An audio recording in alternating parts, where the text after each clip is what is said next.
Hello viewers, কি অবস্থা, কেমন আছেন সবাই? আশা করি সকলেই ভালো আছেন।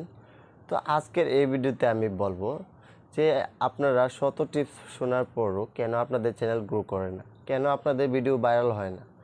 হ্যাঁ, অন্যান্য ইউটিউবারের ভিডিও মিলিয়ন ভিউ, লাখের উপরে ভিউ, আপনাদের চ্যানেলে কেন হয় না? তার কারণ কিন্তু আপনাদেরই। তো আমি প্রত্যেককে রিকোয়েস্ট করব আজকের এই ভিডিওটি ধৈর্য এবং মনোযোগ সহকারে শোনার।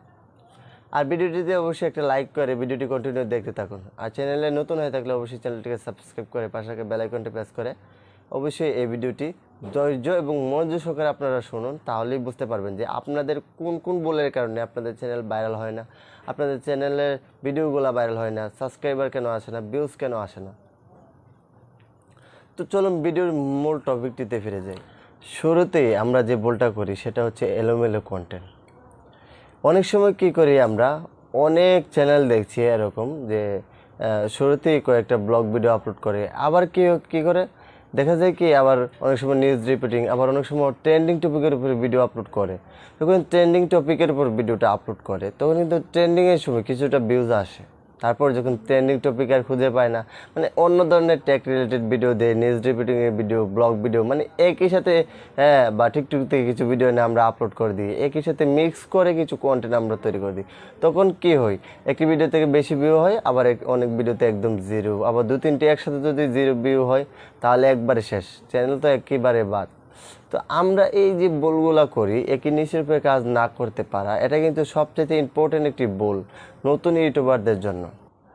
তো পরবর্তী যে ভুলটার কথা বলবো সেটা হচ্ছে আপনার ভিডিও ক্যাটাগরি। আপনি যেই ধরনের ভিডিও তৈরি করছেন সেই ধরনের ভিডিওর ক্যাটাগরি কী হবে।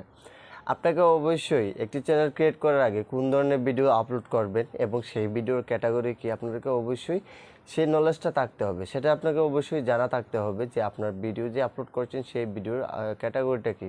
ধরুন আপনি টেক রিলেটেড ভিডিও তৈরি করেন, সেখানে যদি আপনি কমেডিয়ান কোনো ক্যাটাগরি সিলেক্ট করে রাখেন তাহলে কিন্তু ইউটিউব বুঝতে পারবে না যে আপনার ভিডিওটা কোন ক্যাটাগরি। আসলে যদি ক্যাটাগরিটা যদি কমেডিয়ান দেন, তবে টেক রিলেটেড ভিডিও যদি কমেডিয়ান অডিয়েন্সের কাছে ইমপ্রেশন দেয় ইউটিউব, তাহলে কিন্তু কখনোই সেই ভিডিওটা দর্শক ওয়াচ করবে না।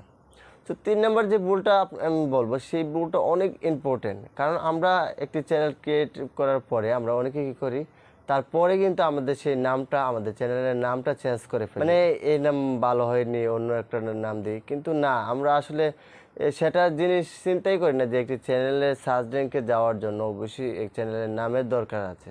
চ্যানেলের নাম অবশ্যই নির্দিষ্ট করে একটি নাম দিবেন, যেটা মানে আপনার চ্যানেল যতদিন থাকবে ততদিন পর্যন্ত চলতে থাকবে, এই নামের উপরে চলতে থাকবে। তাহলে আপনার চ্যানেল সার্চ র্যাঙ্কে এগিয়ে গিয়ে পৌঁছাবে। সেই ভুলটা আমরা কখনই কিন্তু করব না, আমাদের চ্যানেলের নাম চেঞ্জ করব না, সার্চ র্যাঙ্কেও পাবে না, এমনকি আপনাদের চ্যানেল গ্রো করবে না, একদম ডাউন কিন্তু হয়ে যাবে। তো এরপরে যে স্টেপে যে ভুলটার কথা আমি বলবো সেটা হচ্ছে বড় কোনো চ্যানেলের সেই ধরনের নাম রাখা। যখন কোনো দর্শক আপনার চ্যানেল বা আপনার ভিডিও সার্চ করে বা আপনার চ্যানেলের নামে আপনার চ্যানেলটাকে সার্চ করে, তখন কিন্তু যে বড় ধরনের চ্যানেলের নাম অনুসারে আপনি নামটা রেখেছেন সেই চ্যানেল কিন্তু সার্চ র্যাঙ্কে উপরে গিয়ে পৌঁছাবে। অযথায় তাদের ভিডিও সহকারে নিচে একই সিরিয়ালে দেখাবে, কিন্তু আপনার চ্যানেলটা সার্চ র্যাঙ্কে পাবেই না দর্শক। তো আমরা কি করি, আমরা চিন্তা করি যে যেহেতু ওই চ্যানেল বড় চ্যানেলের অনুযায়ী যদি আমাদের নামটা দিই তাহলে আমাদের চ্যানেলটা গ্রো করে যাবে। না ভাই, এটা সম্পূর্ণ ভুল। সেইটি ভুলটা আমরা অবশ্যই করব না। অবশ্যই আপনাদেরকে সেই জিনিসটা নলেজ রাখতে হবে। আপনি যদি একটি চ্যানেল ক্রিয়েট করেন তাহলে আপনাকে ভেবেচিন্তে ক্রিয়েট করতে হবে আপনার চ্যানেলের ক্যাটাগরি কী দিবেন, হ্যাঁ, আপনি কোন ধরনের ভিডিও তৈরি করতে পারফেক্ট। আপনি অবশ্যই সেই জিনিসটার নলেজ রাখবেন যে আপনার কোন ধরনের ক্যাটাগরি হবে, কোন ধরনের ক্যাটাগরি ভিডিও বানাতে আপনি সবচেয়ে পারফেক্ট। হ্যাঁ, আপনি সবসময় এই যে ধরনের ভিডিও বানাতে সবচেয়ে বেশি পছন্দ করেন, যেটা সবচেয়ে বেশি ভালো বানাতে পারেন, সেটা আপনি সেই ভিডিও আপলোড দেবেন এবং চ্যানেলের নাম একটাই রাখবেন, বড় কোনো ধরনের চ্যানেলের নাম রাখবেন না। তো আশা করি আপনাদেরকে বোঝাতে পেরেছি। ভিডিওটি ভালো লাগলে অবশ্যই একটা লাইক করে দেবেন এবং কমেন্টে জানিয়ে দেবেন আপনার মতামত কী, আর শেয়ার করে আপনার বন্ধুদের দেখার সুযোগ করে দিন। তো ভালো থাকবেন, সুস্থ থাকবেন, আল্লাহ হাফেজ।